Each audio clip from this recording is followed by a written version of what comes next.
Bonjour, bonjour à tous. Bienvenue dans le podcast Holy Mama, le podcast qui est centré sur la maternité du point de vue chrétien. Et aujourd'hui, nous avons la grâce d'avoir avec nous Cindy. C'est un épisode, pardon, sur la maternité, la foi, l'image, la féminité et l'appel de Dieu d'une femme entrepreneuse. Donc, bonjour Cindy. Bonjour Esther, merci pour l'invitation. Thanks for having me, comme disent les anglophones. En tout cas, c'est un honneur d'être là et j'ai hâte d'échanger avec vous, tout simplement, la communauté et tout ça. C'est un plaisir et tu nous fais l'honneur aussi de participer à ce podcast. Mhm. Est-ce que tu peux te présenter pour des mamans du coup qui te découvrent, qui te connaissent pas encore? Oui, donc moi c'est Cindy Kwaki, comme tu avais déjà dit mon prénom. Donc je suis fille de Dieu avant toutes mes casquettes. Je précise bien. Elle commence déjà. Voilà, on commence à fond, fille de Dieu, épouse de Franklin Poitier depuis bientôt 6 ans. En août, ça passe super vite. Et maman de Wow. 2 enfants, donc une fille et un garçon. Donc ma fille aînée, Vicky, qui a 3 ans et demi, bientôt 4 ans. Et mon fils qui va avoir 10 mois là dans quelques jours. Et je suis entrepreneur dans l'univers de l'image, mais de toute façon, je pense qu'on aura le temps d'en parler plus en profondeur. J'ai été mannequin en agence pendant 10 ans. On va dire que maintenant je continue, mais je suis plus en agence. Je fais un peu avec la vision que Dieu m'a donnée et servante de Dieu parce que je sers, on va dire, le Seigneur aussi au travers de ce canal. Donc voilà un peu les différentes casquettes, mais je pense qu'on aura l'occasion de rentrer en plus en profondeur pendant le podcast. Oui. Et comment décrirais-tu ton parcours entre image, beauté, foi et maternité? Alors, il y a un mot qui me vient quand je pense justement à tout ça, c'est connexion. Quand je lisais les questions, c'est vraiment ce qui m'est venu, connexion. Parce que c'est vrai que beaucoup de personnes peuvent se dire que finalement, il n'y a pas de lien, tu vois, entre toutes ces différentes facettes. Mais moi, il Hmm. faut savoir que déjà, j'ai rencontré le Seigneur. Déjà, même l'histoire de ma foi passe par le mannequinat. J'ai Mhm. rencontré le Seigneur justement au travers de ce métier. Je suis pas née dans une famille chrétienne ni rien, mais j'avais vraiment, enfin, la Bible nous dit que ces brebis reconnaissent sa voix, et pour le coup, moi, ça a été mon cas, c'est que je savais que c'était Dieu qui me conduisait dans ce métier, qui me disait, vas-y, t'as quelque chose à faire, mais voilà, c'est tout ce que je savais, tu vois. Je savais pas qu'on pouvait être connecté à lui, mais j'ai reconnu sa voix. Et quelques mois après être entrée en agence, j'ai accepté le Seigneur, tout simplement. Donc, du coup, tout a commencé vraiment comme ça, de cette façon. Et connexion, pourquoi? Parce que, bah, du coup, j'ai fait mon petit chemin pendant plusieurs années, donc dans le mannequinat. Après, j'ai rencontré mon mari par ce métier-là, qui s'avère était chrétien aussi et photographe. Donc, en fait, tu fais la connexion après et tu te dis, mais attends, j'aurais pas commencé le mannequinat. Potentiellement, il m'aurait pas connu puisque c'est parce qu'il a vu une photo de moi et qu'il m'a envoyé en train de poser, qu'il m'a écrit. Et après, du coup, bon, on se marie et après, bah, le Seigneur me fait comprendre au bout de 2 ans de mariage, non, presque même pas 1 an de mariage, il me fait comprendre que c'est le temps pour moi d'être maman et de ralentir. Et c'est vrai que sur le moment, si on n'a pas une intimité avec le Seigneur, on peut se dire, mais je comprends pas. Parce que du coup, moi, quand j'ai commencé le mannequinat qui s'est révélé à moi, genre, j'ai une promesse, en fait. C'est genre, je t'appelle, tu vas faire ci. Ok, j'avais pas tout exactement, mais voilà ce à quoi je t'appelle. C'était très clair, on va dire. Je connaissais mon appel. Et là, quand genre, il me fait comprendre que c'est le temps d'être mère, pour moi, dans ma tête, alors, soit j'ai pas compris, Seigneur, j'étais mal entendue, soit je comprends pas. Mais en fait, tout était connecté. Parce que moi, je voyais d'un point de vue humain, dans le sens où, comme la plupart même des femmes, je pense, qui écoutent aussi, on pense que finalement, tu vois, être mannequin, bah, il y a les dictats du corps. Donc, on se dit que ce sont des femmes, on a toute peur, tu vois, de devenir maman et finalement, on se met nous-mêmes dans cette case et aussi la société. Et du coup, même moi, je pensais comme ça. Je me disais, mais par rapport à ce que tu m'appelles à faire, si je deviens maman là, je pourrais plus le faire en vrai. Je vais prendre du poids, je sais pas comment mon corps va être et finalement la vision que tu m'as donnée, je pourrais pas. C'était moi qui me limitais parce que au contraire, c'est à ce moment-là que j'ai encore mieux compris la mission et ce que Dieu voulait faire avec moi et que bah, lui quand il appelle, c'est justement aussi pour casser des systèmes de pensée, changer des mentalités et avoir un impact dans une industrie et en l'occurrence dans mon cas, c'était de devenir vraiment le message que justement c'est avec tout ça que je vais t'utiliser, le fait que tu sois une femme, Hmm. tu sois mère maintenant, non pas, à l'époque j'avais même pas encore un enfant, là maintenant j'en ai deux, donc bref, donc mère de 2 enfants, avec, oui, les changements de corps qui vont avec, mais c'est là où j'ai encore mieux compris la mission parce que du coup, ça a travaillé déjà mon leadership. On aura l'occasion d'en parler, le fait du jour au lendemain de se retrouver un peu comme mère au foyer alors que tu allais de shooting en shooting, de pays en pays. C'était pas facile, mais c'était utile pour travailler beaucoup de choses en moi déjà intérieurement, de blessures, mais aussi comprendre le leadership. Mais aussi, au final, c'était une bénédiction parce que ça m'a permis de parler à plus de femmes que quand je n'étais pas maman. Parce que, Mm. bah oui, quand je n'étais pas maman, même si moi, je savais très clairement que j'étais pas appelée à parler qu'aux mannequins ou qu'aux filles qui voulaient exercer dans ce métier, les femmes, les humains, enfin, les femmes ne me voyaient pas comme ça. Elles me voyaient, même dans l'église, on me voyait très comme, c'est juste la jolie petite mannequin.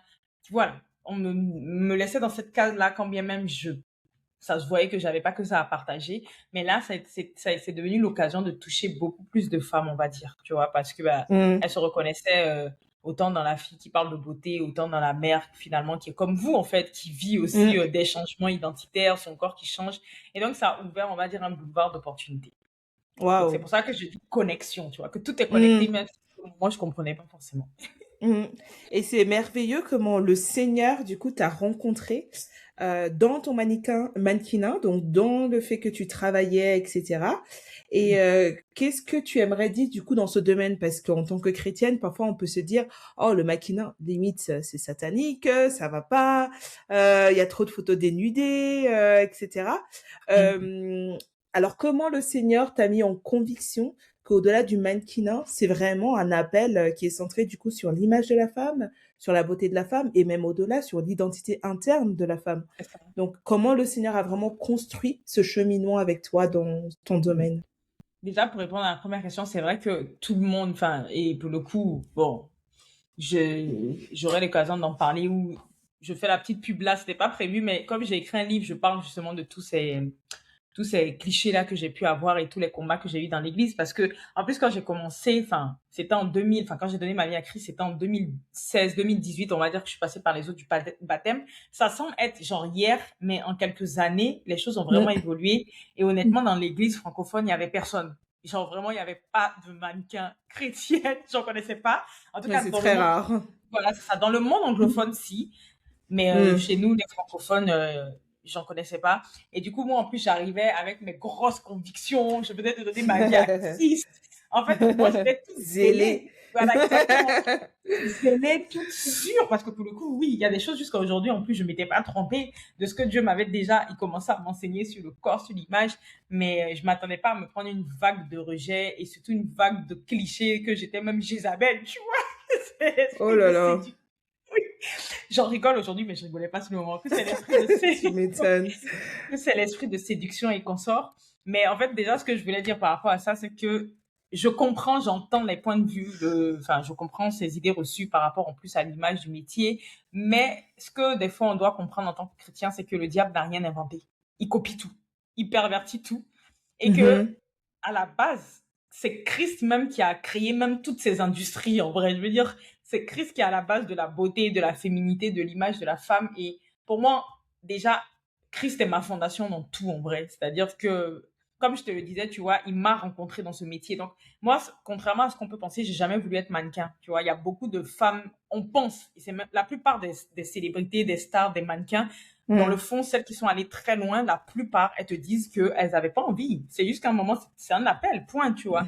Elles n'avaient pas Mm. envie, contrairement à l'idée qu'on peut penser. Et moi, c'est mon cas. Tu vois, il y a des fois, il y a des filles, elles rêvent vraiment d'être mannequin, de succès, de briller, de gloire, de Miss et tout. Alors moi, c'était absolument pas mon truc. Moi, je voulais faire du sport, quoi. Moi, j'étais vraiment une athlète.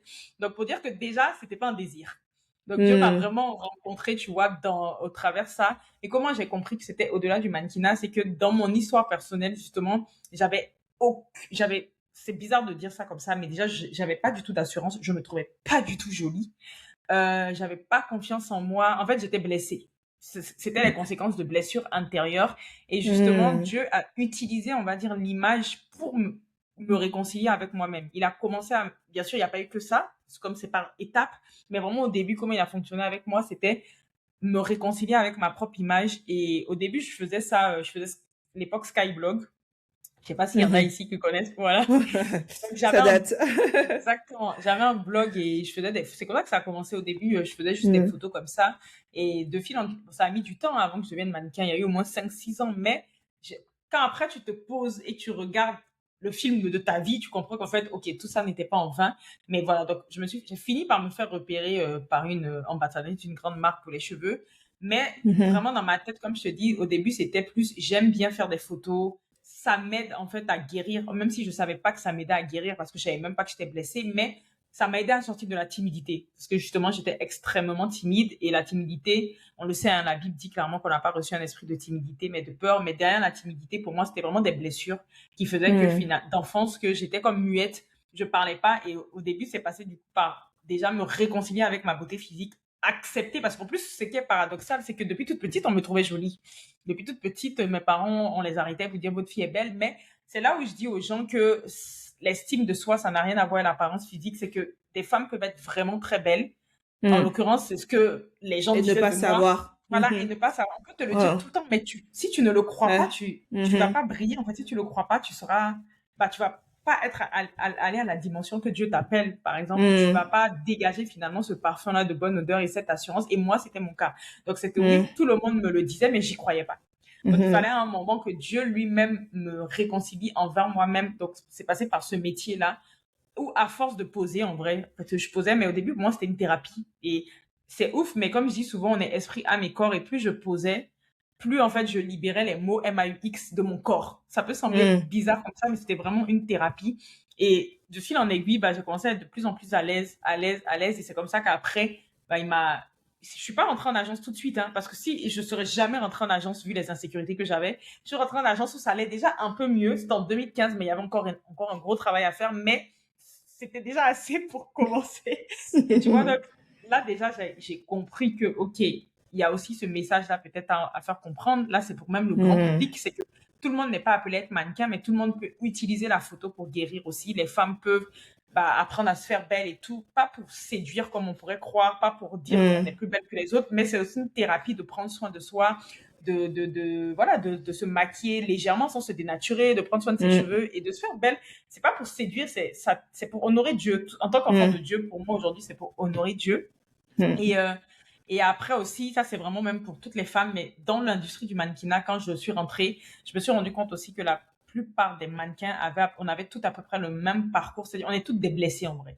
Par rapport au Mhm. métier, tu vois, on est tout le temps Mhm. constamment en compétition, malheureusement, les unes envers les autres, et encore Mhm. plus quand tu es une femme métissée et noire, tu vois, c'est très très dommage ce que je dis, mais bon, je pense que ça, je Mhm. vous apprends rien, hein, vous voyez bien Oui, dans les oui. médias. C'est maintenant qu'on en voit un peu plus, mais même là, on reste toujours quand même minoritaire par rapport aux femmes blanches, caucasiennes. Mhm. Et moi, encore une fois, c'est bizarre de dire ça, mais il y a 10 ans, quand je suis rentrée en agence, c'était vraiment le début où on commençait vraiment à parler du fait qu'il en faut plus, mais il n'y en avait pas. Et quand tu te pointais dans une agence, que tu arrivais, moi, on me l'a dit. C'était, tu es très jolie, mais on a déjà une fille métisse ou on a déjà atteint notre quota de femmes noires. Et ça, c'est Waouh. très violent parce Ouais, que c'est un peu ils ont, discriminatoire. oui, c'est clairement. Et d'ailleurs, je parle du mannequinat, mais on le retrouve ailleurs, tu vois, cette discrimination dans tous les domaines, même si c'est pas dit pareil, mais au final, on vit toute la même chose par rapport Mhm.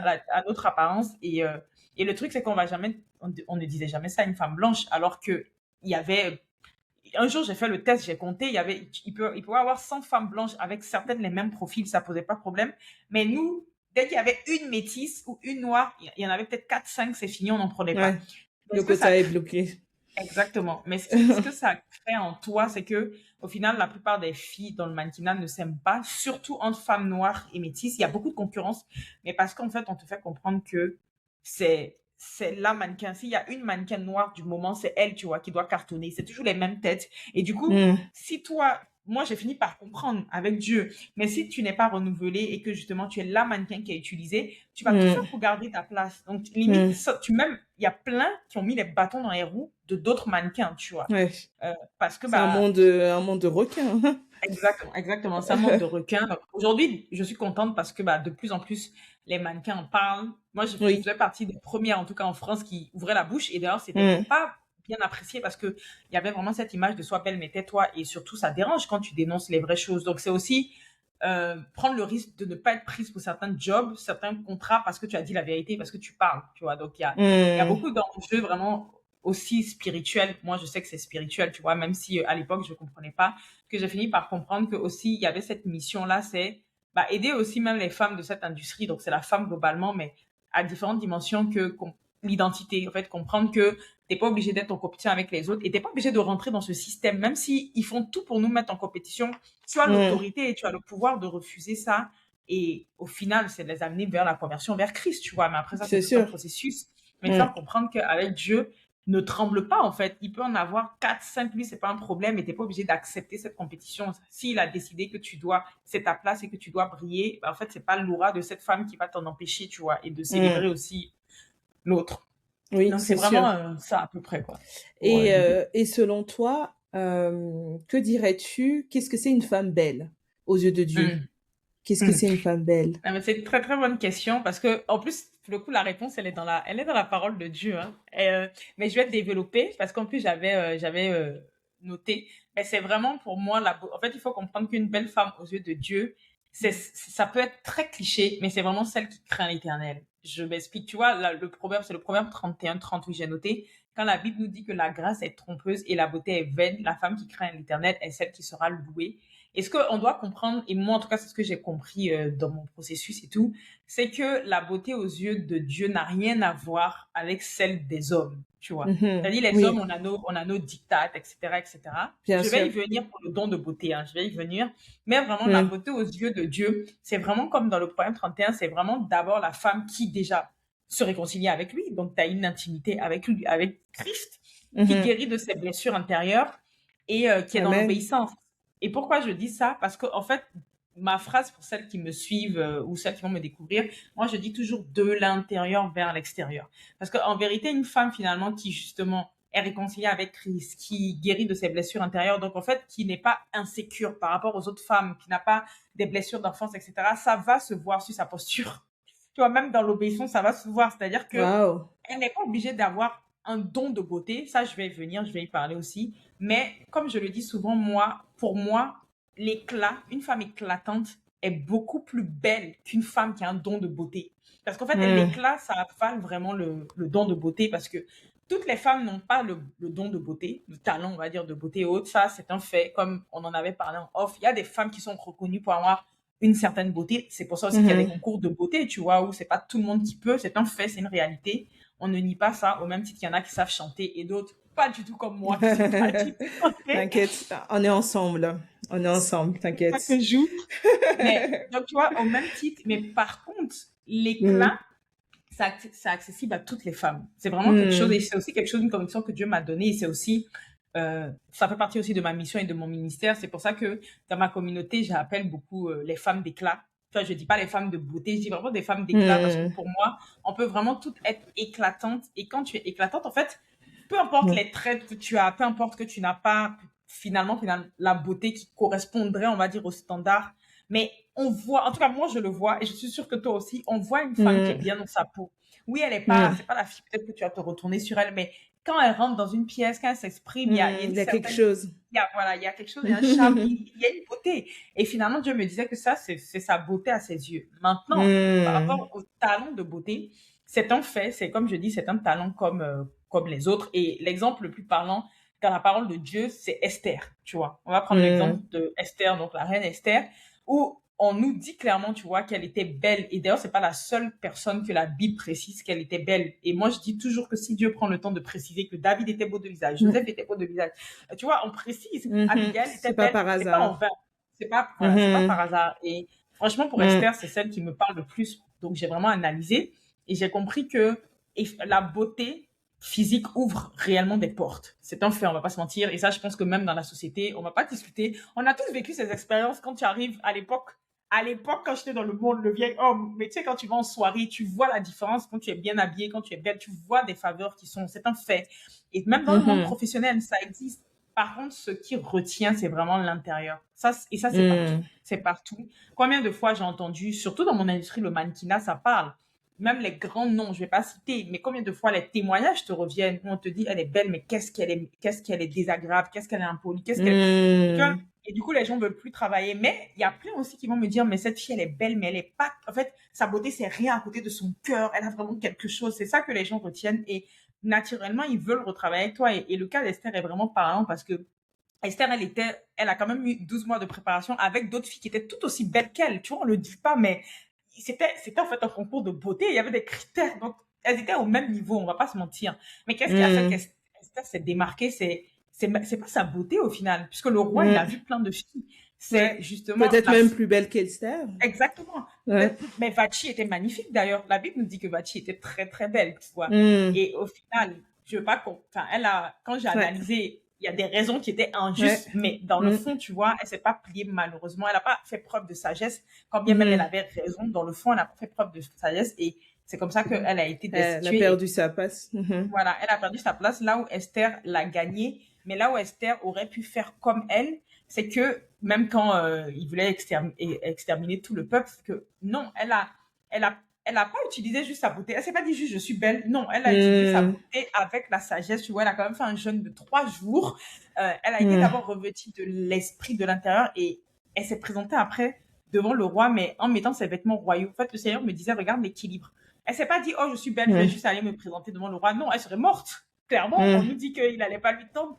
Mais elle a pris ce temps-là et le Seigneur m'enseignait que c'est ça la beauté, en fait. Le talent de beauté aux yeux de Hmm. Dieu. Tu vois, parce que la société, malheureusement, même dans la société, on le voit, les femmes qui ont des Hmm. bons témoignages, ça fait la différence. Mais beaucoup aussi Hmm. l'utilisent, même dans l'église aussi. Hein, je veux dire, l'homme, on va dire, qui n'est pas renouvelé à ce niveau, va utiliser sa beauté pour finalement négativement, soit pour faire du mal, soit pour profit, ou va même pas avoir conscience que euh, le mot même que Dieu m'a donné, et c'est quand j'écoutais une prédicatrice, ancienne mannequin aussi, qui disait la beauté, c'est une autorité en fait.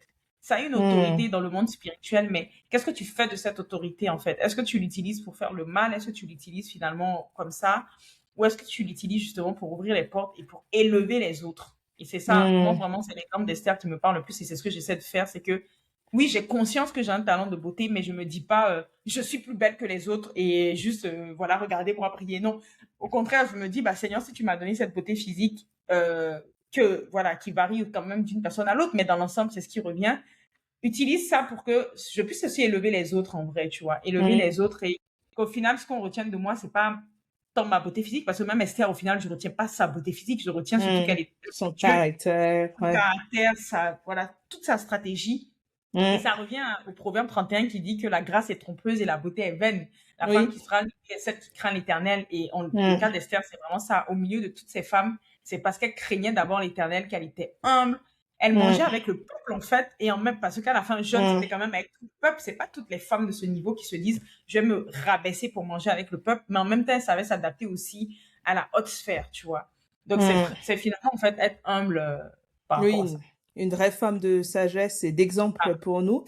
Et comment, selon toi, on peut concilier la féminité, l'élégance Mhm. et la foi chrétienne? Parce qu'on Mhm. peut se dire, parce que on connaît le milieu chrétien, il y a des milieux qui nous disent, pour être spirituel, il faut pas de maquillage, il faut quoi? Il faut être tout triste, le visage limite pas du tout apprêté.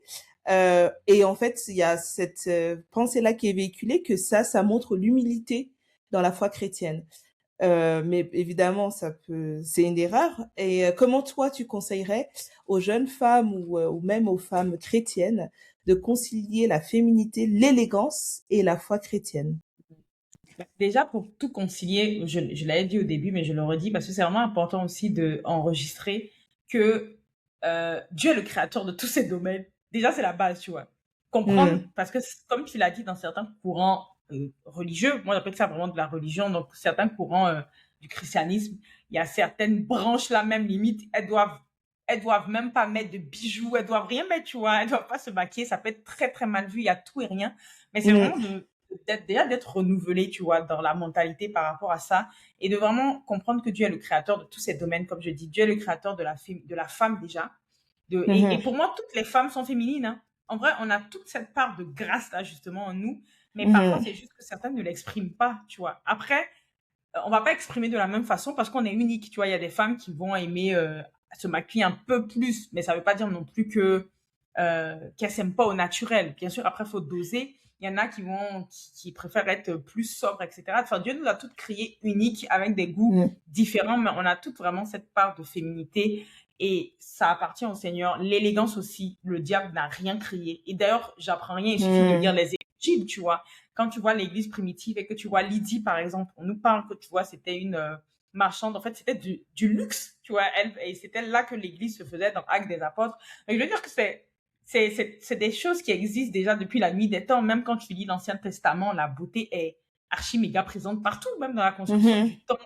Tu vois, les rois aussi, comment ils étaient, enfin les rois, les personnes qui servaient dans le tabernacle, les prêtres à l'époque, les lévites et consorts, tu vois, on voit que Dieu les habillait élégamment. En fait, il y a vraiment ce côté beau, ce côté mode. Dieu est vraiment un créateur qui est déjà présent. Donc, pour moi, déjà, pour réussir à tout concilier, moi, dans ma tête, je dissocie pas, en fait, ma féminité de ma foi, tu vois, pour moi, tout ça, Mm. c'est Tout est pareil.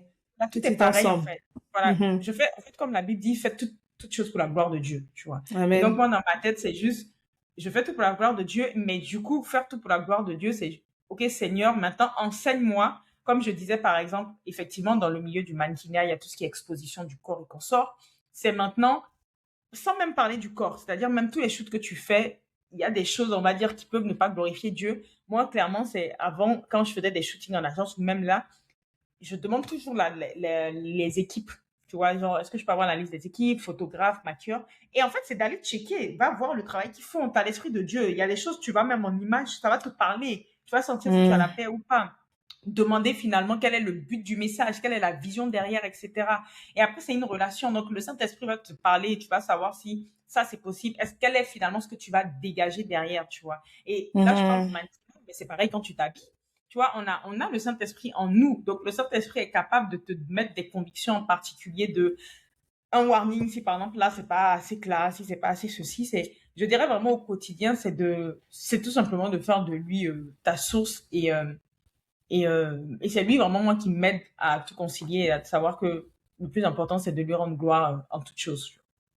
Amen. Amen. C'est vrai que si on donne au Seigneur la première place de notre Mm. vie, on n'est pas là à être tiraillé avec ce que le monde nous dit ou ce que la parole Mm. nous dit. Le plus important, c'est de comprendre notre identité en tant que fille de Dieu, en tant que princesse de l'Éternel, C'est ça. et d'accepter qu'en fait la féminité vient du Seigneur. Tu vois, le Mm. Seigneur veut que ses enfants, ses princesses soient féminines, et on voit même les familles royaux. Rien que l'exemple des familles royaux Exactement. qui est dans le monde, on voit qu'elles s'habillent pas n'importe comment, elles sont pas dans n'importe où au niveau des lieux. Elles ont quand même une certaine élégance qui montre leur titre et qui montre d'où elles viennent.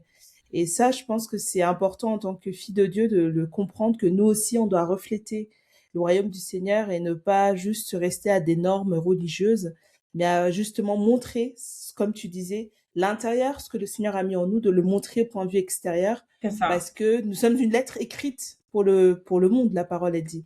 Et cette lettre écrite, si elle est pas belle, elle est déchirée, elle est, Exactement. elle est remplie d'amertume, comment tu veux que les personnes la lisent? Mais par contre, si tu es rempli d'élégance, de féminité, de douceur, Mais de sel, de bonnes paroles, tu verras que tu attireras encore plus de personnes au Seigneur que d'être dans des dogmes ou des façons religieuses de vivre la foi. c'est ça. Comme tu Euh, dis, si je peux me permettre, par exemple, comme tu as mhm, parlé, tu vois, les grandes familles là, royales et tout, mais même par exemple pour l'habillement, moi souvent ce que je dis aux femmes, c'est il y a des tenues, tu vois, et franchement, la Bible enseigne tout, tu vois, les matières à prendre, tu vois, des fois même, tu vois, dans la Bible, il te dit, on te donne la matière, le lin, et que tu regardes, c'est ce que les grandes familles font. Tu vois, il y a des mhm, tenues, il y a des matières, des fois, c'est même pas qu'une question de longueur forcément. Tu vas mettre une jupe au-dessus du genou, mais parce que tu as choisi le lin, mais ça va faire classe, tu vois. mhm, Là où tu vas prendre une autre matière, où ça fait cheap, ça fait pas classe d'un coup, et c'est pas question d'avoir énormément d'argent, pas du tout. Tu vas à Kiabi, tu trouves ça, en fait. C'est vraiment une question mhm. d'avoir du goût tout simplement et comme tu as dit et aussi comprendre comme ici que la pudeur quand on parle de pudeur ça c'est d'abord une attitude de cœur comme on expliquait tu vois qui finalement va Mhm. naturellement se refléter à l'extérieur. Mhm. Amen. Et du coup, bah, merci d'avoir fait comprendre du coup ce que le Seigneur t'a mis à cœur au niveau de l'image, de la féminité. On va passer du coup de ce que tu nous disais sur l'étape où tu es devenue maman. Ouais. Comment cela a pu changer ta vie, changer ta relation avec le Seigneur, quelles étaient tes craintes vis-à-vis de ton corps, de ton image?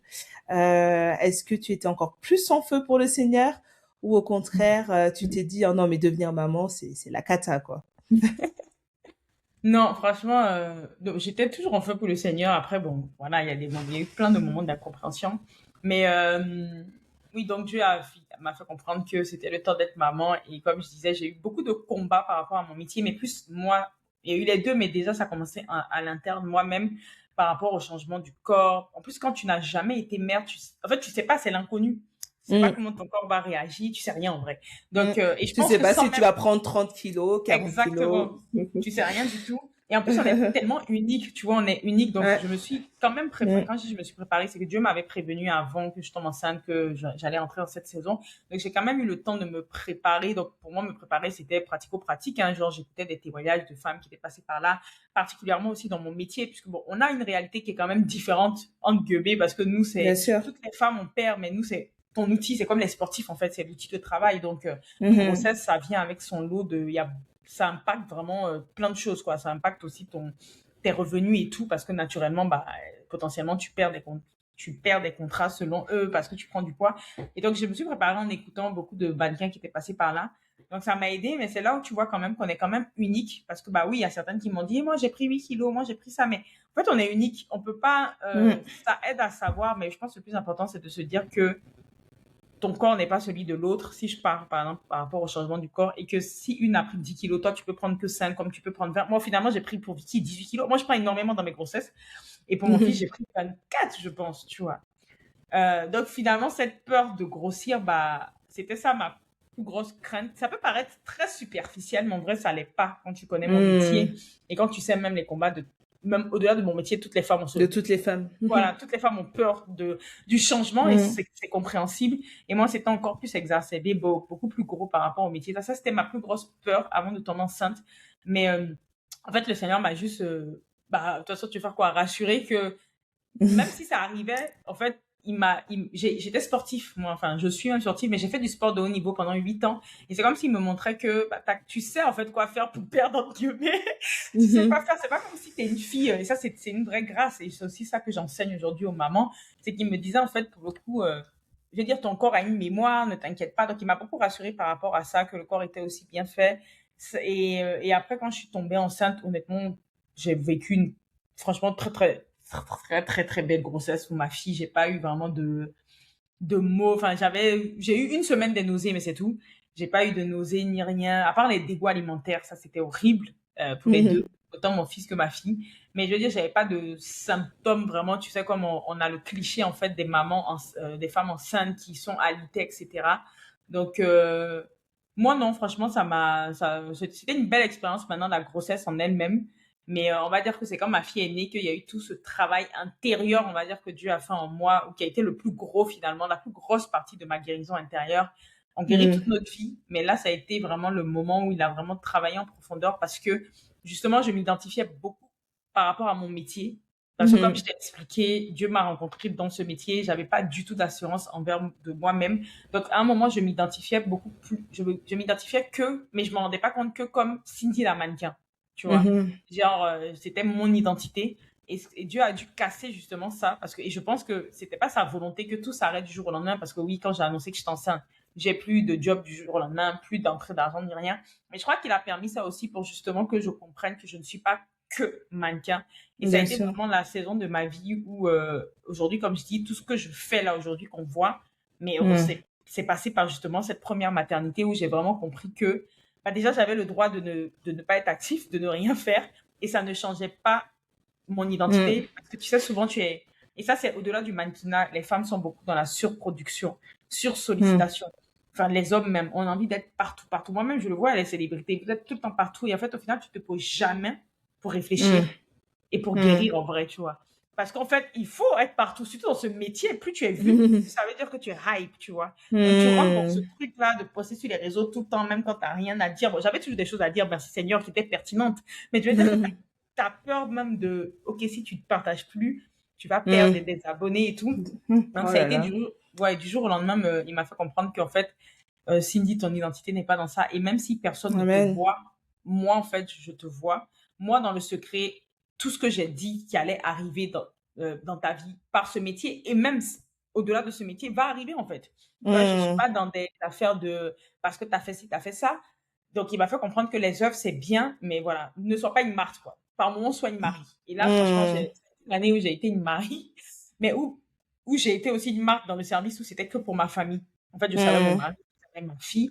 Mais pour moi, en fait, c'était extrêmement difficile parce qu'en plus, j'avais énormément de complexes par rapport à mon rôle d'épouse ou Mm. par rapport à mon passé. Tout ça, j'en parle dans le livre en profondeur. Mais par rapport à mon passé, malheureusement, les clichés des jolies femmes, je les ai eus, tu Mm. vois. Sois belle, mais tais-toi, tu ne peux pas faire à manger, tu sais faire que la Mm. belle. Et même si j'étais jamais d'accord, tu finis par accepter ça. Donc, tu es blessé et ça conditionne ta réalité où moi, j'ai tout appris dans mon mariage. Bien sûr, par la grâce de Dieu, j'ai appris à cuisiner avant et tout, mais je veux dire que je me suis perfectionnée dans mon mariage à faire à manger, à bien Mm. entretenir une maison et tout. Et du coup, devenir maman du jour au lendemain, c'est là maintenant, ok, occupe-toi que de ça, tu vois. Mais quand tu n'avais Mm. pas l'habitude, pour moi, ça a été très, très dur. Pas que je voulais pas faire, mais j'apprenais, je rachetais plein de trucs et j'avais l'impression d'être que ça. Et en plus, Mm. dans mon background aussi, j'ai pas forcément vu les femmes, ni ma mère ou ma soeur, tout ça. Je suis là, et c'est ce que Dieu me disait pour me réconforter. Il me disait, tu t'en rends pas compte que tu es en train vraiment, tu es la première à faire ça quelque part. C'est-à-dire Mm. que avant, choisir d'être mère au foyer quelque part, tu vois. Et c'était aussi voulu, mais je m'attendais pas que ce soit aussi dur parce que j'ai toujours dit que si moi j'ai des enfants, c'est pas pour courir en deux avions. Donc c'était voulu, mais tu sais, ce que tu veux et le vivre, Et la réalité? comme ça, c'est pas facile. Et c'était aussi le combat dans ma pensée de, franchement, là, il fallait que je revienne vraiment aux prophéties, à tout ce que Dieu, parce que Dieu m'avait vraiment parlé avant que je tombe enceinte. Il m'avait vraiment donné Mm. l'assurance que tout ce qu'il m'a dit allait arriver. Mais après, j'ai compris pourquoi, parce que je te promets que quand je suis devenue maman, si j'avais pas eu ces paroles-là, j'allais me dire c'est fini, quoi. Tous mes rêves, tout Mm. ce que je veux faire dans l'image, tout ce que tu m'as montré, Seigneur, en fait, c'est faux, c'est pas possible. Parce que c'était Mm. mort. C'est-à-dire que Mm. c'était mort, il y avait rien, en fait. Il y avait plus rien. Et en fait, c'était justement dans cette saison de ressasser les promesses de Dieu, ressasser en fait ce Mm. qu'il m'avait dit, aider à tenir. Et Dieu est bon parce que il va toujours confirmer sa parole. Je me rappelle qu'il y avait des personnes, dont une en particulier, qui n'étaient même pas au courant de tout ce que Dieu m'avait dit. Et quand ça n'allait pas, quand je me disais, mais Seigneur, c'est fini, là, je vais être que mère au foyer. Bam, elle a un songe et elle m'envoie le rêve. Dieu me dit, c'est pas fini. Et elle me dit, il y aura ça, ça, ça, ça, ça, ça. Et en fait, tu vois, c'est des moments comme ça où bah, ça te redonne de l'espoir et tu te dis, OK, je Mm. suis sur le bon chemin, mais Dieu voulait justement. Et c'est ça qui fait que le témoignage sera, et je le déclare, et est déjà grand et sera encore plus grand, c'est de se dire que Dieu me montrait que tu as choisi en fait la famille en premier, tu as obéi ce Mm. que je t'ai dit, tu as priorisé ta famille et tout. Ça sera un message tellement puissant pour les femmes parce que je sais que je suis pas la seule à passer par Mm. là. Qui, quand on devient maman, on a l'impression que tous nos rêves professionnels, c'est mort en fait. Et on a même l'impression que Dieu n'est même plus dedans, tu vois. En plus, surtout Mhm. si on rajoute des clichés des fois de la société ou même de l'Église, que on peut être mal vu quand tu es une femme carriériste, on peut être mal vu quand tu es une femme qui aspire à évoluer, mais Dieu me montrait que lui, il n'est pas dans ça en vrai. Et qu'il a créé autant celle qui a envie d'être que mère au foyer et c'est très noble aussi, autant celle comme Mhm. moi qui a envie aussi de faire carrière, qui a envie d'évoluer dans son domaine, d'être une référence. Mais Amen. le plus important, comme il me disait, et c'est pour ça le verset de la grâce est ton peu, ça me parle beaucoup. En fait, il me disait, tu peux faire toutes ces choses, mais le plus important, c'est d'abord moi, en fait, la fondation. Et, euh, et c'est un temps. Et aussi comprendre que Dieu est un Dieu de temps et de saison, en vrai. C'est que Amen. oui, parce qu'au final, là, je rigole, mais c'est quoi un an dans une vie? Je veux dire, c'est rien. Ouais. Tu vois, ou même là, ma fille, ok, ça fait 4 ans que je suis maman bientôt, donc ça fait 4 ans que vraiment c'est priorité à la famille. Mais en vrai, quand tu relativises, moi maintenant, j'ai des mamans chrétiennes ou même non, hein, parce que même des non-chrétiennes ont fait ça et il y a des lois spirituelles. Quand je les observe, je me dis, elles me disent que pendant 8 ans de leur vie, 9 ans, elles ont dû mettre entre parenthèses, c'est-à-dire elles travaillaient comme moi je fais sur leur projet, mais tu es obligé de ralentir, tu vois, tu peux pas aller au rythme que tu voudrais.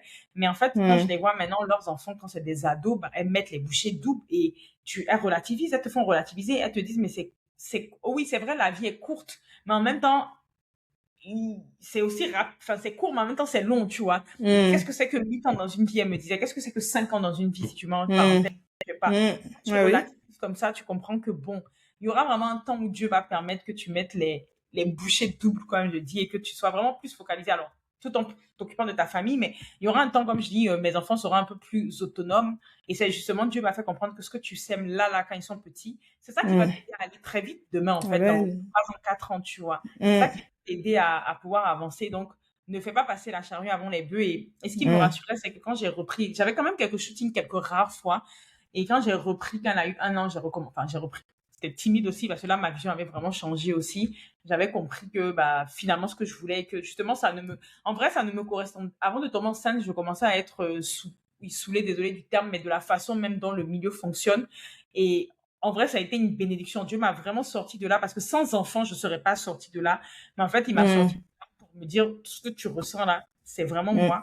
Mais ça va Mm. arriver justement par tout ça. Et quand je retournais sur les shoots de temps en temps, bah, un jour, il y a même une qui m'a clairement dit, Cindy, tu as vraiment choisi enfin, elle n'a pas dit comme ça, elle n'est pas chrétienne, elle n'a pas dit tu as choisi la bonne part, mais elle m'a dit, Mm. c'est le bon choix que tu as fait de te consacrer à être à la maison avec ta fille pendant 1 an, ou même là, en fait, que tu arrives à gérer les deux. Et elle m'a avoué que elle, c'était un regret.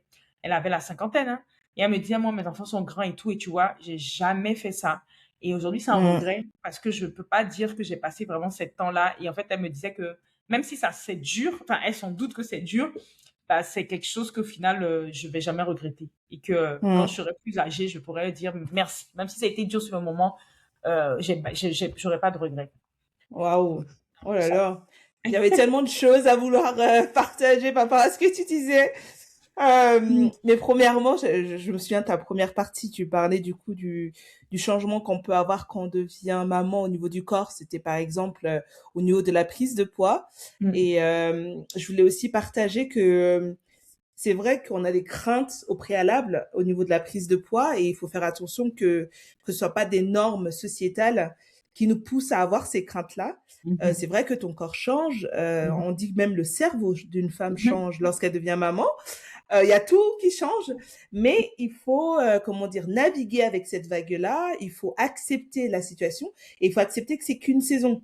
Et comme tu disais aussi, si jamais tu as pris des poids excessifs, je parle à nos mamans, et que tu souhaites perdre, il y a aussi des coachs qui Mhm. sont même chrétiens, qui sont spécialisés dans la nutrition, dans le sport, qui peut t'aider à, je dis pas retrouver ton corps de jeunesse parce que c'est pas du tout Non. l'objectif, Mm. mais à être en bonne santé et à mieux t'accepter pour avancer. Et il y a d'autres personnes, moi j'ai mon témoignage personnel au niveau de la grossesse qui a pris 0 kilo dans le Ouais, c'est sens ça. où j'ai pris 12 kilos, mais tout était le bébé, le sang, le placenta, etc. Et ma première semaine après avoir accouché, je suis revenue à mon poids normal. Et par la grâce de Dieu, bah, je suis très bien dans mon corps et je suis très bien comme je suis. Donc, il faut pas avoir cette pression ou cette crainte que parce que je vais prendre trop de poids ou parce que mon corps est j'utilise pour mon métier, Ouais. bah, je vais pas faire d'enfant ou être dans les extrêmes, quoi. En fait, Donc, tout aussi, je peux me permettre là, oui, vas-y. enfin, il y a pas de fatalité, tu vois, par rapport au poids, moi, quelque chose que Dieu m'a enseigné et que c'est aussi pour ça que, bah, j'ai même compris pourquoi j'ai pris beaucoup de poids, c'est que vraiment le corps est intelligent. En fait, c'est comme si le Seigneur, moi, j'étais extrêmement fine. Là, bon, on me Oui. voit pas, mais je faisais 15 kilos en moins. Donc, c'est-à-dire, je faisais déjà 1,76 m pour 59 kilos. Mm. Trop grosse pour l'industrie du mannequinat. C'est aussi pour ça que moi, tu vois, je rentrais déjà dans ça avec un bagage du genre, mais on me trouve grosse. Et du coup, Ouais. pour moi, j'avais des formes. Mais en fait, c'était de la folie, tu vois. Pour moi, j'avais des formes. Mais quand je regarde les photos, je me dis, mais Seigneur, mais tu vois, j'ai compris que comme c'est psychologique, en psychologie, il y a même un terme où en fait, quand tu te regardes, c'est pas, tu te vois pas comme ça. Donc, c'était vraiment une Mm. blessure. Et en fait, ce que j'ai compris avec les médecins et même dans ma relation avec Dieu, c'est que les kilos que j'ai pris, c'était vraiment ce dont mon corps avait besoin pour porter un enfant. Parce que j'étais Mm. tellement fine qu'il fallait que je prenne en muscle, en masse, tout ça et autres pour pouvoir, Bien bah, sûr. tu vois, mon fils, par exemple, j'ai Mm. pris 25 kilos, mais il faisait 4 kilos. Et moi, Mm. toute fine comme ça, parce que, d'ailleurs, petit témoignage, comme tu dis, j'ai pris 19 pour ma fille kilos. Et malgré tout, je suis revenue à mon poids de forme. Je suis revenue à mes 59 kilos après. Ça a pris du Ouais. temps, ça a pris 18 mois, mais je suis revenue. Donc, tu vois, déjà, il faut vraiment faire comprendre aux femmes que c'est pas une fatalité. Oui, je suis revenue, mais mon Mm. corps n'était plus exactement comme avant parce que, comme dit Esther, ton corps change. Ça, c'est comme ça. Mhm. Faut l'accepter. Pour mon fils, Mhm. là, il a 10 mois. J'ai pas encore perdu tous mes kilos, mais en vrai, je ne suis même plus, Pas de je ne cherche même, pression. voilà, je me mets pas la Mm. pression et je cherche même pas à Mm. forcément revenir à mon poids de forme. Tant que Bien moi, je sûr. me sens bien dans ma peau, et d'abord dans ma santé, parce que avant même l'aspect physique, ce qu'il faut comprendre, comme Esther l'a dit, c'est que tout change. Et même la récupération, elle doit pas être juste pour dire je veux être belle, ça doit être d'abord intérieurement, je veux me sentir bien, parce qu'il y a tout qui change. Mhm. tes abdos s'écartent, ton transit change. Donc, Bien même sûr. de travailler les abdos, pour moi, c'était même avant l'esthétique, c'était de retrouver un bon transit et pas d'être constipé. Tu vois. Et comme tu dis, de l'intérieur vers l'extérieur. Et après, naturellement, les abdos, tout revient, tu vois. Mais voilà, Mhm. je voulais juste rajouter ça pour dire que c'est vraiment pas une fatalité et que ton corps Mhm. sait comment fonctionner. Je suis pas Mhm. étonnée, par exemple, que toi, t'as pas pris beaucoup. Peut-être que tu n'avais pas besoin, tu avais assez de réserve. Ça Oui, dépend vraiment oui, oui. des femmes. Mais si tu prends beaucoup, ne te dis pas que Mhm. non, c'est pas normal. Souvent, c'est Ouais. génétique. Ma mère, elle prend énormément. On a à peu près les mêmes morphologies. Et ton corps sait Mhm. ce qu'il doit faire. Et ça, Dieu me le Mhm. disait quand je paniquais, même spirituel. Quand je priais, il me disait, Cindy, fais confiance à ton corps. Fais confiance à Mhm. ton corps. C'est moi qui l'ai créé et il est en train de créer la vie. Donc, tout est en train de se Mhm. mettre en place. Il n'y a pas que 20 kilos, comme tu dis, de bébé. Il y a aussi Amen. tout, la rétention d'eau. Donc, vraiment, Oui. le mindset, ça change beaucoup. Exactement, oui. Ne vous laissez pas arrêter sur des mensonges de l'ennemi Voilà. et vraiment restez concentré sur votre identité en tant que Christ et profitez de ces changements, profitez de cette saison d'être C'est beau en maman plus. parce que c'est C'est beau. magnifique et après tu seras fier de toi d'avoir mis ton enfant au monde et c'est ce qui compte au final, c'est pas tes kilos en trop. Et la deuxième partie dans ton développement, tu parlais aussi du coup du fait que lorsque tu deviens maman, il y a eu ce cheminement avec le Seigneur qui te dit, en fait, il y a chaque chose. Moi, le verset qui me revient quand tu parlais, c'était vraiment chaque chose en son temps. Elles Il sont y a un beaux. temps pour tout. Donc, quand les enfants sont en bas âge, évidemment, il faut que tu te consacres en tant que maman. Et là aussi, je pense que j'ai beaucoup de questions et au final, ce que moi je retiens, c'est qu'il faut vraiment faire selon ce que le Seigneur te dit. Mhm. Le Seigneur aura toujours la meilleure, comment dire, le meilleur plan pour ta vie par rapport à ce que tout le monde te dit. Tu auras plein de témoignages. Tu auras des femmes chrétiennes qui ont repris le boulot peut-être un mois après la naissance. Tu auras des femmes chrétiennes qui disent, ah non, moi, le Seigneur m'a mis à cœur de me consacrer un an pour mon enfant. Tu as de tout. Tu as des femmes, comme tu dis, toi, qui est carriériste et qui est dans une vision, dans un objectif, dans un appel que le Seigneur t'a mis à cœur. Et il y en a d'autres qui sont mamans au foyer. J'ai lu un livre, j'avais lu un livre, c'était quoi? C'est Top féminin. Faudrait que je vous retrouve le titre. Top féminin dans un monde Modèle. féministe, top modèle dans un Oui, monde je féministe. l'avais. J'avais commencé à le lire, ouais. Exactement. Voilà. Et l'auteur, elle a été maman au foyer toute Maman au sa foyer, vie. voilà. C'est Maman au ça. foyer toute sa vie. Et pour elle, c'est pour ça que ce podcast existe. C'est pour rappeler qu'en fait, la maternité est un appel. C'est un appel qui est unique et qui est selon chaque femme. Donc, si le Seigneur te met à cœur qu'il faut que tu sois à la maison et que tu t'occupes en priorité de ta famille, gloire à Dieu, il n'y a pas de souci. Si le Seigneur te dit, je veux que tu... En fait, il faut juste écouter le Seigneur.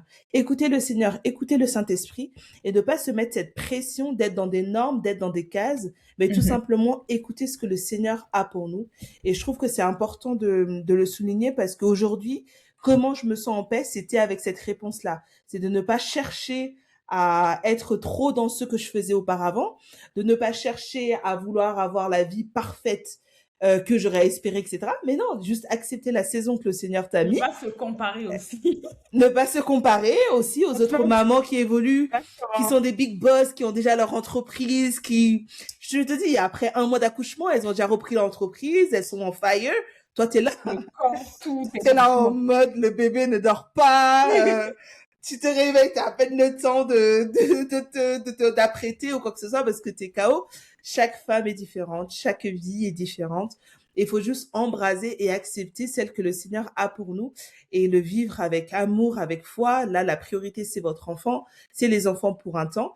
Et comme Cindy a aussi précisé, c'est que c'est des saisons. Donc, c'est possible qu'après un an, 2 ans, il peut te dire, comme Cindy, attends, reprends le cœur que je t'avais mis, reprends les appels sur l'image, etc., que je t'avais mis. Et ça aussi, après, tu rentreras dans une autre saison avec le Seigneur. Mais pas de rush, pas de stress, pas de vouloir faire trop. Il faut juste écouter le Seigneur, garder sa relation avec le Seigneur. Et au petit à petit, je pense qu'après, tu trouves une paix et une stabilité dans ton identité de mère, de nouvelle mère, en tout cas. Et, euh, et je voulais aussi en parlant de maternité, je voulais aussi te demander, du coup, quels sont les défis que toi tu as eu par rapport au fait que, du coup, maintenant Mhm. t'es, enfin, déjà premièrement maman pour la première fois, mais ensuite être maman de 2 enfants. Mhm. Bah, en plus, je cherchais vraiment et c'est là que je me suis rendu compte que, franchement, tu vois, quand je te dis que chaque saison est unique et que Dieu restaure, moi, ma deuxième maternité, mon vrai défi, c'est de et ça, je pense que c'est toutes les mamans de deux, c'est juste d'avoir des temps pour moi, solo, tu vois. Ça, je pense que c'est toutes les mamans parce que, bah, on va pas se mentir, hein, t'es maman de une, t'as vu que ton temps pour toi a réduit. Même une. Donc, Même une. imagine deux Oh et là là. donc avoir des temps pour moi solo et aussi pour le couple, tu vois. C'est plus ça Bien le sûr. défi. Mhm. Vraiment pour moi aujourd'hui, en tout cas à l'heure actuelle, c'est ça mon plus gros défi. Mais sinon tout le reste, j'ai l'impression que j'ai eu un master. Non mais vraiment, je le dis, c'est bizarre, mais j'ai l'impression que pour mon fils c'était trop facile, vraiment. Pas que c'était trop facile. Bien sûr, il y a des défis, mais vraiment quand il est né, je me Tu rappelle encore à la maternité quand je l'ai pris. Tu vois, des fois on dit l'instinct maternel est inné. Honnêtement, moi, pour ma fille, il n'était pas inné parce que, en fait, il était là, mais tu vois, je doutais tellement de moi, comme je t'ai dit, que Hmm. Dieu me parle, tu ressens des trucs, mais tu n'écoutes pas parce que tu doutes de toi, tu vois, quelque part. Donc, c'était limite Franklin, c'est mon époux, donc j'ai même dit lave là, j'avais peur de la casser. Et mon fils, c'était tellement facile. Je sais pas, en fait, c'est là où, c'est comme si, dès qu'il est né, Dieu me montrait que Cindy, et ta première maternité, tout ce que j'ai travaillé, ça te préparait à tes autres maternités. C'était très fluide, c'était très Hmm. facile, vraiment, ça a été simple. J'ai vraiment eu l'impression que j'avais, comme en fait, ok, t'as réussi la leçon, t'as passé le test, bam. Après, attention, ma fille, on a un lien tellement fort aussi parce que, bah, ouais, on est très, très, très proches. Enfin, je suis proche de mes deux enfants, mais ça reste le premier. Pour certaines, comme tu dis, j'ai une amie, d'où le fait de pas se comparer. J'ai une amie, son premier, on dirait qu'elle avait fait ça toute sa vie. Et on est très, très proches. Du coup, par moment, même, je pouvais me comparer. Je dis, mais c'est bien, je comprends pas pourquoi elle, c'est si facile. Mais on n'a pas les mêmes histoires, on n'a pas les mêmes Hmm. profils d'enfants aussi, on n'a Hmm. pas les mêmes. Donc, mais pour mon fils, c'est beaucoup plus facile parce que déjà, Hmm. il a, bah, on dit souvent que les garçons sont plus excités que les filles. Bah, pour mon Mhm. cas, bon, il est encore petit. Mais là, en tout cas, de ces 10 mois de vie, ma fille était beaucoup plus agitée. Et tant mieux, hein. Hmm. Je suis pas en train de dire que elle est comme ça et je suis très contente de l'avoir comme ça, mais elle était très éveillée. Mon fils est beaucoup plus posé, beaucoup plus calme. Donc, c'était vraiment très facile. C'est pour ça que j'arrive à quand même dans l'ensemble bosser. Tant qu'il a mangé, tant que tu lui as fait ses câlins, ça va. Ça va honnêtement. Hmm.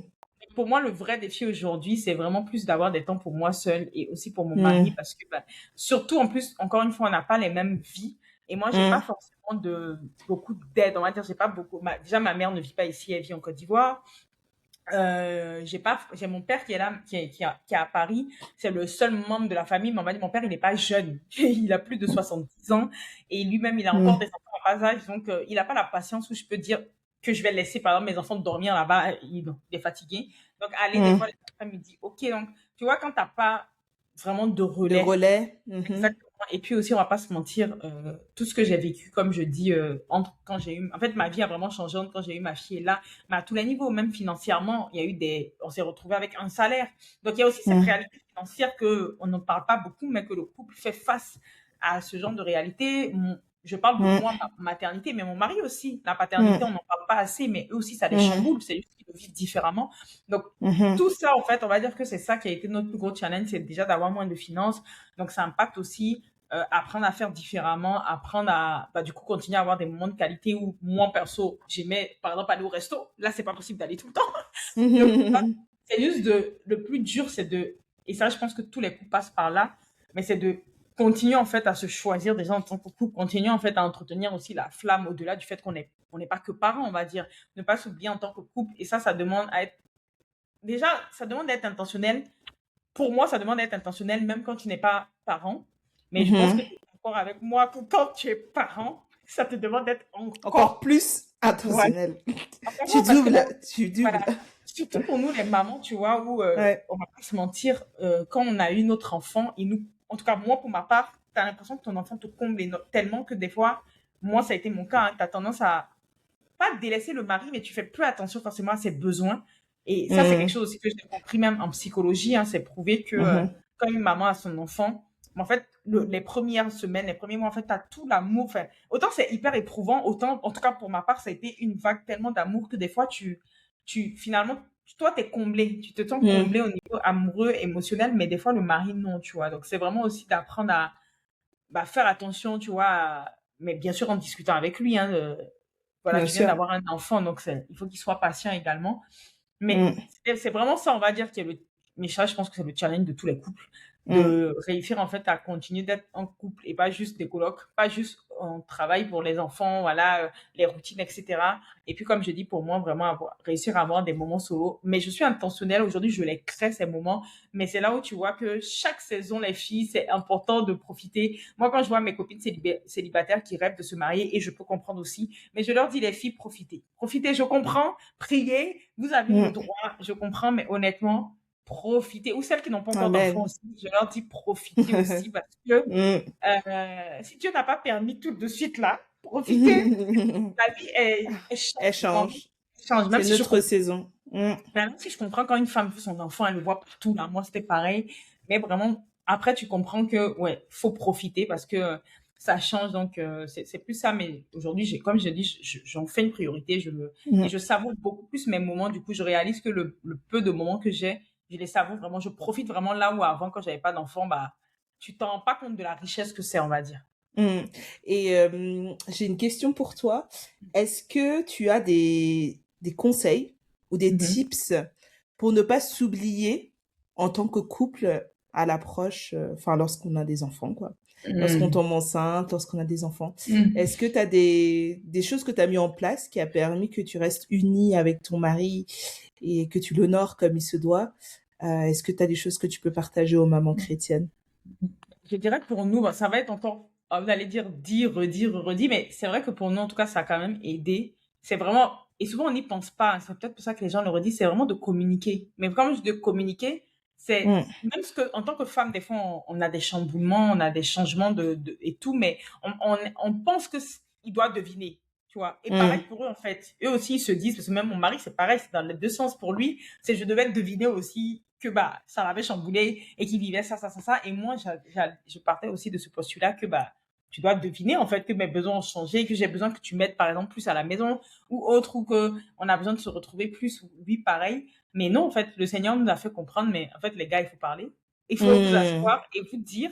Donc, par moment, on parlait pas, mais après, avec Franklin, on a toujours été très. On s'est posé dès le début, même avant de se marier, on s'était posé ce genre de questions. On avait déjà parlé de tout ça. Donc, je pense que c'est ça qui nous a aidé quand même quand on a vu, parce qu'on oui, on a eu quand même une période où c'était un peu tendu, enfin tendu.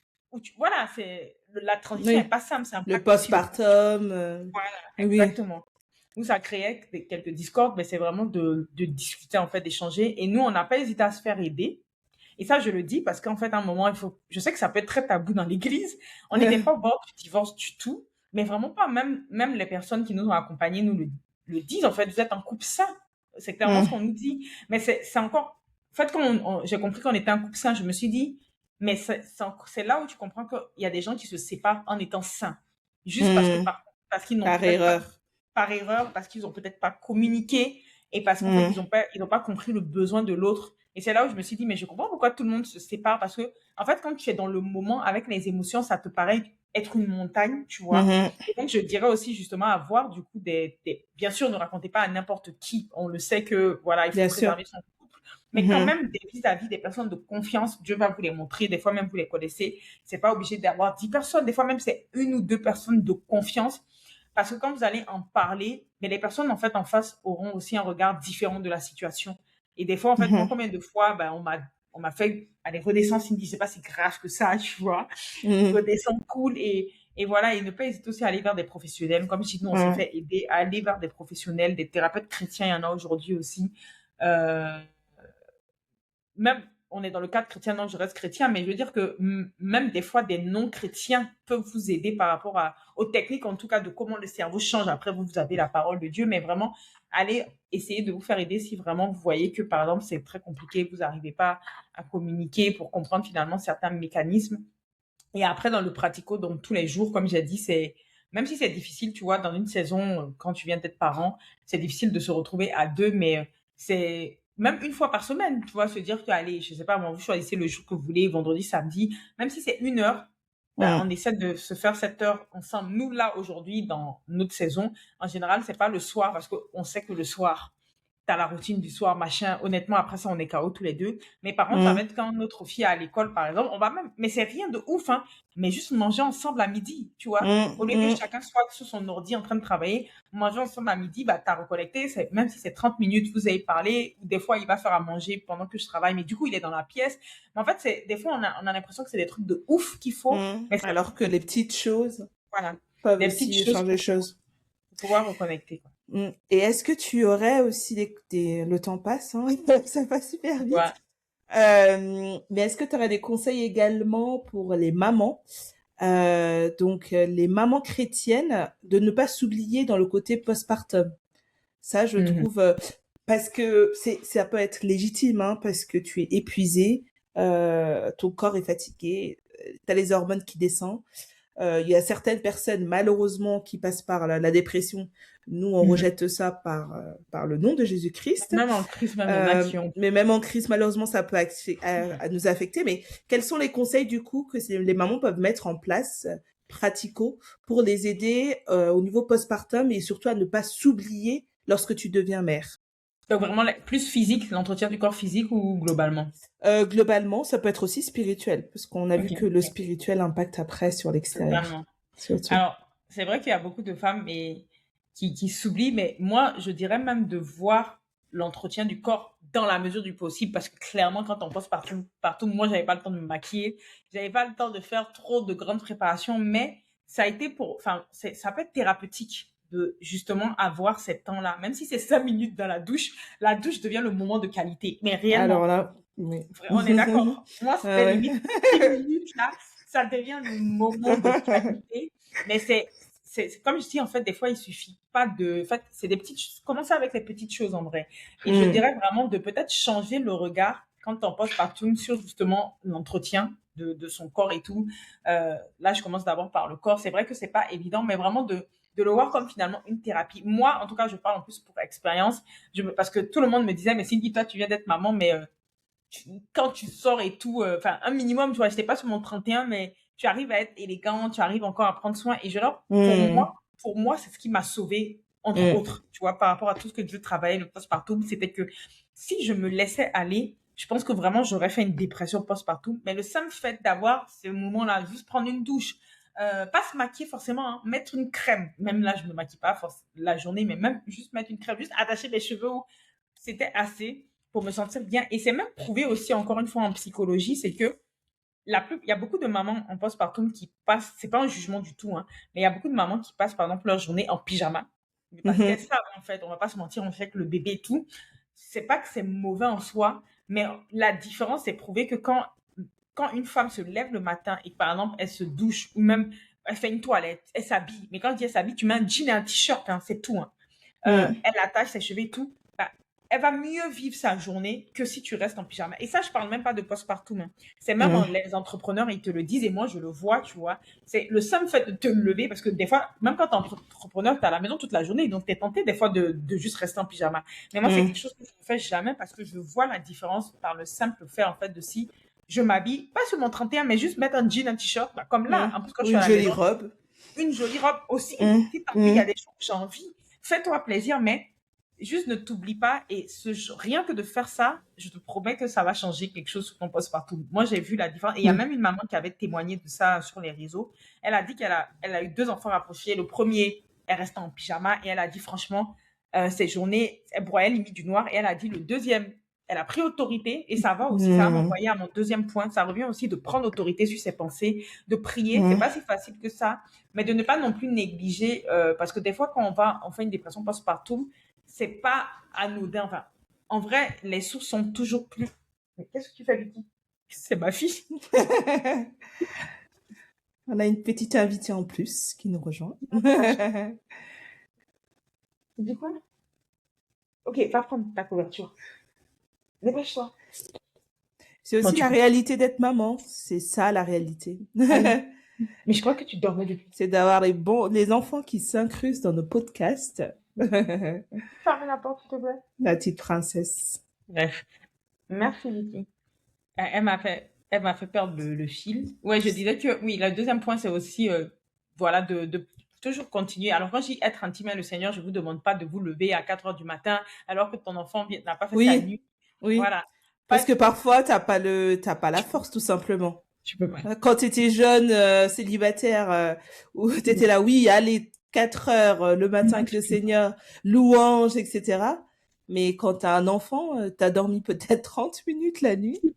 Comment tu veux que te réveiller à 5 heures ou à 6 heures? Et c'est là où, justement, je dirais aussi un autre point, c'est de, moi, j'ai découvert, c'est là où j'ai compris le prier en tout temps. Que, en fait, c'est Mm. pas prier en tout temps. Encore une fois, il y aura cette saison va revenir où je vais pouvoir me lever à 5 heures, prendre autorité, parce qu'on sait que spirituellement, voilà, mais là, dans cette saison-là, le sang de Jésus est suffisant. Et moi, franchement, Amen. ma prière, c'est je change la couche. Avec Vicky, c'est là, je change la couche, je prie. De la douche, je prie. Je fais à manger, Amen. j'écoute mes trucs. Amen. Et en fait, ben, Mm. mais pour vous dire la vérité, c'est là où j'ai été le plus intime avec Dieu. Alors qu'avant, j'étais dans mes Mm. règles, je fais ça, ça, ça. C'est quand même beaucoup. Mm. Hein. Mais j'ai compris. En fait, Dieu nous comprend en tant que mère. Tu vois, Amen. et ça aide Mm. aussi à ne pas tomber en dépression. Mais quand des fois aussi, il y a de la dépression, derrière, il faut aller creuser la source parce que ça peut venir beaucoup de blessures, comme j'ai dit, intérieures, puisque il y a d'ailleurs un pasteur, Sandra Doubi, que je vous Mm. recommande, peut-être certaines connaître. Elle parle beaucoup de guérison. Et elle avait fait une vidéo où elle parlait du postpartum, mais qu'est-ce qui se cachait spirituellement derrière les dépressions postpartum. Et en fait, elle expliquait que en général, c'est des blessures, en fait. Parce qu'en fait, en Mm. vrai, de vrai, avoir un nouveau-né, c'est beau, c'est magnifique. Mais pourquoi ça nous donne... Alors oui, il y a le corps qui change, le cerveau, ça c'est un fait, c'est les hormones. Mais il y a une autre partie où des fois, ça peut venir des blessures. Pour ma fille, moi, ça a été mon cas. Dieu m'a montré que je suis pas tombée en dépression parce que j'avais Christ, mais il y avait aussi beaucoup de trucs par rapport à ma propre relation avec ma mère qu'il fallait guérir, qui ont fait que je vivais mal les choses, tu vois. Donc ça partait. Et c'est Mm. pour ça que pour mon fils, je vois la restauration à ce niveau parce que je suis guérie. Mm. Tu veux quoi? Tu veux quoi? Amen. Mais va Et prendre ta température. Je t'en prie. Dépêche-toi, sinon je vais appeler papa. Donc la réalité, en fait. papa Allez, dépêche. l'autorité. Non, c'est celle-là devant toi, la Mm. rose. Mais c'est vrai que lorsque tu deviens mère, t'as pas besoin de t'imposer ces règles en disant oh non mais il faut absolument que je me réveille à 5 heures du matin, à 6 heures du matin. Le Seigneur fait grâce, il est riche en bonté, sa bonté est infinie. Donc ça veut dire que même si tu n'as pas forcément le temps de faire ces heures avec le Seigneur, et ben en fait dans tes activités quotidiennes, comme disait Vicky en changeant même la couche, tu peux continuer à prier pour le Seigneur, tu peux continuer à intercéder. Et c'est important de garder cette intimité avec le Seigneur parce que là où, quand tu vas être faible, quand tu vas être triste, et ben, en fait, c'est le Seigneur qui va prendre le dessus sur tes émotions et qui va te permettre de retrouver ta force. C'est Et ça. du coup, merci beaucoup pour ces conseils. On a tant de choses à partager, mais il y a le temps qui file. Ce que je propose, c'est qu'on retrouve Cindy sur un autre épisode. C'était pas prévu, mais on va voir ça avec sa vie de maman. Parce qu'en fait, elle a plein d'autres choses à nous partager. Elle a vécu 2 accouchements sans péridurale.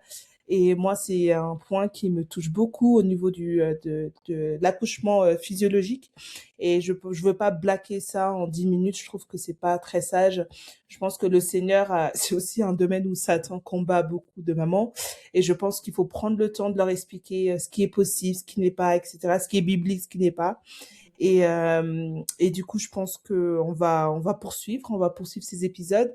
Mais en tout cas, celui-ci était sur l'image, la féminité, l'élégance et le fait de devenir maman avec son métier de mannequin d'entrepreneuse, comment le Seigneur s'est glorifié dans sa vie et on le voit au travers de son témoignage, de ses conseils et de sa vie de maman heureuse, épanouie aujourd'hui.